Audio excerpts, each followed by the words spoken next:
सुनो, चढ़ी जवानी देख के मेरी आहें क्यों भरते हो? और टीना हाथ नहीं आएगी, इशारे क्यों करते हो? मजनू की तरह पागल बना दूंगी। अच्छा, मजनू की तरह पागल बना दूंगी। घूमोगे आवारा बन के सड़कों पर। लड़कियां आजकल मरती नहीं है तुम जैसे लड़कों पर। तब भैंसा भगा दी का।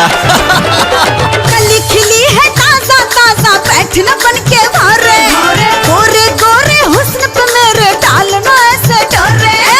जरा ध्यान से सुनो, सुनाओ। मैं छक्के तेरे छुड़ा दूंगी ओ बिहार के छोरे।